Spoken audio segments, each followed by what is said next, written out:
দিন দিন যা কম্পিটিশন বাড়ছে তাতে চাকরি পাওয়া কিন্তু মুখের কথা নয় বন্ধু। অনেক কিন্তু পরিশ্রম করতে হবে, তবেই কিন্তু একটা পোস্ট এসএসসিজিডি 2025-এ কিন্তু পাওয়া যাবে। 2021 সালে কিন্তু মানে কাট অফ ছিল 2022 সালে কিন্তু কাট অফ একটু বাড়লো। আমাদের বেলায় 2023 সালে তার থেকেও আরও একটু কাট অফ বাড়বে। তোমাদের বেলায় 2025 সালের জিডিটাই কিন্তু কাট অফটা আরও বাড়বে। দিন দিন কিন্তু কাট অফ কিন্তু কমবে না কোনো দিন, 2, 5, 10 করে কিন্তু কাট অফ বাড়তেই থাকবে। ঠিক আছে, কাট অফ বাড়বে, কম্পিটিশান বাড়বে, ভ্যাকেন্সি কিন্তু কমতেই থাকবে। সেই জন্য একটা কথাই বলবো যে তোমাদের কাছে এটাই হয়তো লাস্ট সুযোগ। এসএসসিজিডি 2025-এ তোমাদের একটা সিট কিন্তু নিতেই হবে। তবে একটা সিট নেওয়ার জন্য কিভাবে স্টাডি প্ল্যান বানাতে হবে, এই 2 মাস আর আছে, ডিসেম্বর মাস, জানুয়ারি মাস। এসএসসি তরফ থেকে কিন্তু ফেব্রুয়ারি মাসে একটা ক্যালেন্ডার জারি করে দিয়েছে। তোমাদের কিন্তু পরীক্ষার ডেটও দিয়ে দিয়েছে যে ফেব্রুয়ারি মাসের ফার্স্ট উইক থেকে আর কি এক্সাম শুরু হয়ে যাচ্ছে। তো একটা স্টাডি প্ল্যান একটা তোমাদের সাথে শেয়ার করব যে কিভাবে প্রিপারেশান করলে তোমরা একটা মোটামুটি একটা নাম্বার পাবে। ঠিক আছে, তো প্রথমেই বলে রাখি যে তোমাদের সাবজেক্ট আছে কিন্তু math, GI, GK and English অথবা হিন্দি। ঠিক আছে, ইংলিশ করবে নাকি হিন্দি করবে, কোনটা করলে তোমাদের সুবিধা হবে সেটাও আমি পরে বলবো। ঠিক আছে, তো যারা আমার চ্যানেলে নতুন আছো অবশ্যই সবাই সাবস্ক্রাইব করে দাও। ঠিক আছে, আর পাশে বেল আইকনটা ক্লিক করে রেখো। আর এই ভিডিওটা যদি ভালো লাগে বন্ধুদের মাঝে শেয়ার করবে। তোমাদের এসএসসি জিডির পরীক্ষা কিন্তু এখনও 2 মাস প্রায় বাকি আছে। তো এই 2 মাস অর্থাৎ 60খানা দিন। ঠিক আছে, এই 60 দিনের মধ্যে কিন্তু অনেক কিছুই পড়াশোনা কভার করা যায়। ঠিক আছে, যদি তোমাদের মনোভাবটা থাকে যে এবছরই চাকরিটা নেব, তাহলে অবশ্যই পারবে। তো প্রথমে আমি ম্যাথ দিয়ে শুরু করছি, যেহেতু ম্যাথ আমার মানে ভালো লাগে একটা সাবজেক্ট।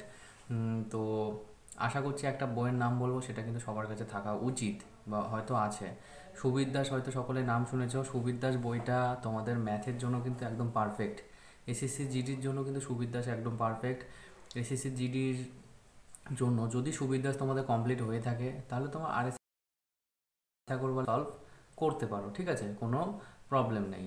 ঠিক আছে, আর যদি কমপ্লিট না হয়ে থাকে তাহলে তোমরা সুবির দাসটা 6-7 বার কমপ্লিট করে ফেলো। একদম মানে করে করে একদম মুখস্থ করে ফেলো, যাতে কোনো মানে যে উত্তর দেখলেই যাতে মানে হয়ে যায়, এরকম একটা ব্যাপার। ঠিক আছে, তো আমি ম্যাথ, জিআই, জিকে এই তিনটে জিনিসের কি কি সাবজেক্ট মানে কি কি বিষয়গুলো পড়তে হবে সেগুলো আমি পরে একটা মানে বলে দেবো। ঠিক আছে, তো ম্যাথসের জন্য সুবির দাস পড়বে তোমরা। ঠিক আছে, আর যা কেনা নেই তা অবশ্যই কিনে নাও বইটা। আর রিজনিং, এসএসসি আর জিআই, এই দুটোতে কিন্তু বেশি নাম্বার ক্যারি করে মানে বেশিরভাগ ক্যান্ডিডেটরা। ঠিক আছে, আমারও ম্যাথসে আমি 38 পেয়েছিলাম 40-এর মধ্যে, রিজনিংয়েও কিন্তু 38 পেয়েছিলাম 40-এর মধ্যে। ঠিক আছে, তো রিজনিং কিন্তু সুবির দাসের বই পাওয়া যায়, সেই সুবির দাসের বইটা পড়তে পারো। আর সুবির দাসের বইটা পড়া হয়ে গেলে রিজনিংয়ের জন্য বিভিন্ন জায়গায় দেখবে, গুগলে সার্চ করবে, অবশ্যই তোমরা প্র্যাকটিস সেট পেয়ে যাবে, সেগুলো মক সেট দিতে পারো। ঠিক আছে, আর জিকে, জিকে কিন্তু কোনো মানে শেষ নেই। এসএসসি জিডিতে কিন্তু বেছে বেছে কিছু কিছু সিলেক্টিভ চ্যাপ্টার আছে, সিলেক্টেড চ্যাপ্টার, সেগুলো পড়লেই অবশ্যই হয়ে যাবে। সেন্ট্রালে দেখবে এসএসসির আর কি জিকেতে প্রশ্ন দেয় কি, যে কারেন্ট অ্যাফেয়ার্স থেকে পরীক্ষায় দেবে। তারপরে বিভিন্ন দেশের বিভিন্ন রাজ্যের আমাদের যেগুলো নৃত্য হয়, লোকনৃত্য, তারপরে বিভিন্ন চিত্রকলা, কোন ব্যক্তি কোন বাদ্যযন্ত্রের সাথে যুক্ত, কোন ব্যক্তি কোন নৃত্যের সাথে যুক্ত। ঠিক আছে, বিভিন্ন রাজ্যের প্রধানমন্ত্রী মানে বিভিন্ন রাজ্যে যে রাজ্যপাল, মুখ্যমন্ত্রী, এরকম টাইপের ইউনিক ইউনিক টাইপের কোশ্চেন দেয়। ঠিক আছে, নর্মাল জিকের থেকে একটু হার্ড হয় যেগুলো। ঠিক আছে, তো সেইগুলো তোমরা কভার করবে। আর কারেন্ট অ্যাফেয়ার্সটা কিন্তু অবশ্যই দেখবে। ঠিক আছে, এসএসসি জিডিতে 20খানা জিকের মধ্যে কিন্তু মোটামুটি 5 থেকে 6খানা কোশ্চেন কিন্তু কারেন্ট অ্যাফেয়ার্স থেকে অবশ্যই দেয়। কারেন্ট অ্যাফেয়ার্সটা তোমরা প্র্যাকটিস করবে। আমি যেখান থেকে করেছিলাম সেটা তোমাদেরকে বলছি। টেলিগ্রাম চ্যানেলে একটা চ্যানেল আছে কলম.in বলে, আমি কিন্তু এটা প্রমোশন করছি না, এটা আমার আমি যেখান থেকে ফলো করেছি আমি সেটাই বলছি তোমাদের। টেলিগ্রাম চ্যানেলে .in বলে একটা চ্যানেল আছে, সেখানে যাবে, গিয়ে ওদের ওয়েবসাইটে প্রতিদিন কারেন্ট অ্যাফেয়ার্স দেয়, সেগুলো ডাউনলোড করে নিতে পারো। অথবা স্বপ্ন.in এখান থেকে তোমরা কারেন্ট অ্যাফেয়ার্স কালেক্ট করতে পারো। আর ইউটিউব চ্যানেলে যারা দেখবে তারা হচ্ছে নলেজ অ্যাকাউন্ট অথবা সিআরপি একাডেমি। ঠিক আছে, অথবা ওয়েভ সলিউশন বলে একটা চ্যানেল আছে। এগুলো তোমরা দেখলে, এদের কারেন্ট অ্যাফেয়ার্স দেখলে মোটামুটি তোমাদের ওভারঅল হয়ে যাবে, আর কিছু লাগবে না কারেন্ট অ্যাফেয়ার্স, ঠিক আছে।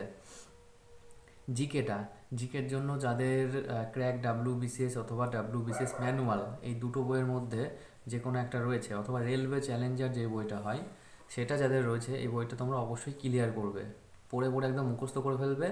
দেখবে যে জিকেতে 20টার মধ্যে কম করে হলেও 10+ তোমরা করে দিয়ে আসতে পারবে, ঠিক আছে। তো এই গেল জিকের ব্যাপার। আর ইংলিশ আর হিন্দি এই দুটোর মধ্যে কি করবে, ঠিক আছে। তো ইংলিশ, যারা আমরা বেঙ্গলি মিডিয়ামের যারা পড়াশোনা করেছি তাদের ইংলিশটা শিখতে অনেকটাই টাইম লাগে, ঠিক আছে, গ্রামাটিক্যাল পার্ট থাকে। তো ইংলিশের থেকে হিন্দিটা কিন্তু খুবই সহজ শেখা। তো আমি প্রেফার করব যে ইংলিশ যদি তোমরা নাই পারো, ঠিক আছে, তো হিন্দিটা এখনও 2 মাস টাইম আছে, হিন্দি যদি ভালো করে ক্লাস করতে থাকো, বাংলার মতনই বাংলারই গ্রামার সেগুলো হিন্দিতে ট্রান্সলেট করা থাকে, ক্রিয়া বিশেষ্য বিশেষণ এইসবই থাকে আর কি, ঠিক আছে। বেশি কোনো চাপের ব্যাপার নেই, হিন্দিটা তোমরা ভালো করে 2 মাস আছে শিখে নাও। হিন্দিটা শিখতে পারলে দেখবে 20-র মধ্যে তোমরা ওখানেই 10+, 15+ নাম্বার করে দিয়ে আসতে পারবে। বন্ধু এবারটা কিন্তু মনে রাখবে যে জিডিতে কিন্তু এবার তাগড়া একটা ফাইট হতে চলেছে। তো সেই জন্য নাম্বারটাও কিন্তু তোমাদেরকে ডিস্ট্রিবিউট করে রাখতে হবে, জিনিসটা তোমাদেরকে ব্রেনে ঠিক করে রাখতে হবে। তো আমি তোমাদেরকে একটা টার্গেট বলে দিচ্ছি। ম্যাথস ধরো 20 নাম্বারের 20টা প্রশ্ন আসে, এখান থেকে কম করে হলেও 14 থেকে 15টা কোশ্চেন তোমাকে ঠিক করতেই হবে, একদম অ্যাকুরেসির সাথে। তারপরে বেশি হলেও তো কোনো সমস্যা নেই।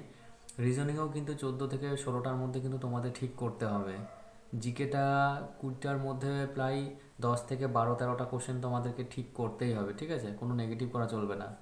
আর হিন্দি যদি করো, হিন্দি তো একদম মানে ইংলিশের থেকে সহজ, তাই হিন্দিটা তোমাদের প্রায় 12 থেকে 15 নাম্বারের মধ্যে করতে হবে। যদি তোমরা এই টার্গেট রেখে যদি প্রিপারেশান করতে পারো, তবে দেখবে যে 120+ প্রায় উঠে যাচ্ছে। আর যদি তোমরা 120+ এবার যদি পেতে পারো 2025 এসএসজিডিতে, অবশ্যই একটা ভালো কোনো পোস্ট তোমরা পেয়ে যাবে, ঠিক আছে। কারণ এবারের তুলনায় কিন্তু সামনের বছর অর্থাৎ 2025-এ তোমাদের ব্যাচটায় কিন্তু অনেক কম্পিটিশান হবে, একটা তাগড়া কম্পিটিশান হবে, ঠিক আছে। তো এই জন্য বলছি যে ভালো করে এখন থেকে প্রিপারেশান করো। আর নিজেকে যাচাই করার জন্য কিন্তু মক সেট অবশ্যই দিতে হবে। এসএসসি জিডি দেখবে যে টেক্সট বুকে একটা অ্যাপ আছে টেক্সট বুক বলে, সেই টেক্সট বুকে তোমরা পারচেস করে নেবে কোর্সটা, ঠিক আছে। অথবা বিভিন্ন জায়গায় ফ্রিতেও দেখবে এসএসসি জিডির মক সেট পাওয়া যায়, সেগুলো মক সেটগুলো অবশ্যই ভালো করে দেবে। যতটা পড়বে দিনে প্রায় দুটো দুটো করে মক সেট এরকম দেবে, দুটো করে মক সেট দেবে, দেখবে যে মক সেটের থেকে তোমাদের নাম্বার ইনক্রিজ হচ্ছে। তার সাথে 60 মিনিটের মধ্যে যে টাইম, যে একটা ম্যানেজমেন্ট থাকে না, টাইম ম্যানেজমেন্ট কিন্তু তোমরা অবশ্যই ভালো করে করতে পারবে। 60 মিনিটের মধ্যে 80খানা কোশ্চেন করাটা কিন্তু এত সহজ কাজ নয়।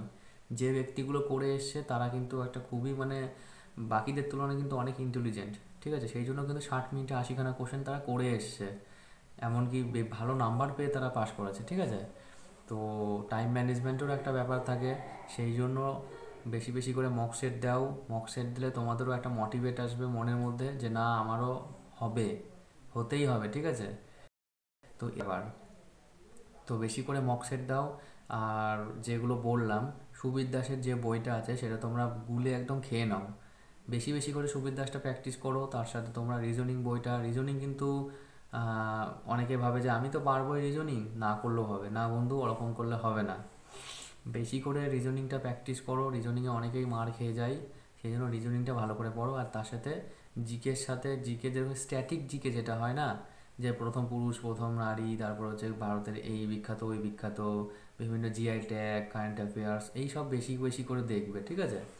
তো এইসব বেশি করে দেখলে মোটামুটি তোমাদের কমপ্লিট হয়ে যাবে আশা করছি, ঠিক আছে। আর বেশি কিন্তু আর টাইম নেই, অনলি 2 মাস আছে, তাদের এইটুকু টাইমের মধ্যে কিন্তু তোমাদের অনেক কিছু করতে হবে, ঠিক আছে। মক সেটটা বেশি বেশি করে দেবে। আর প্রতিদিন কিন্তু যেটা পড়বে সেটা কিন্তু রিভাইজ করবে, রিভাইজ না করলে কিন্তু তোমার পরের দিন সেই প্রশ্ন উত্তরগুলো কিন্তু ভুলে যাবে, ঠিক আছে। সেই জন্য রিভাইজ করাটা মাস্ট। আর পার ডে সিলেবাসটা কমপ্লিট হওয়ার পর পার ডে 2টো করে মক সেট দেবে।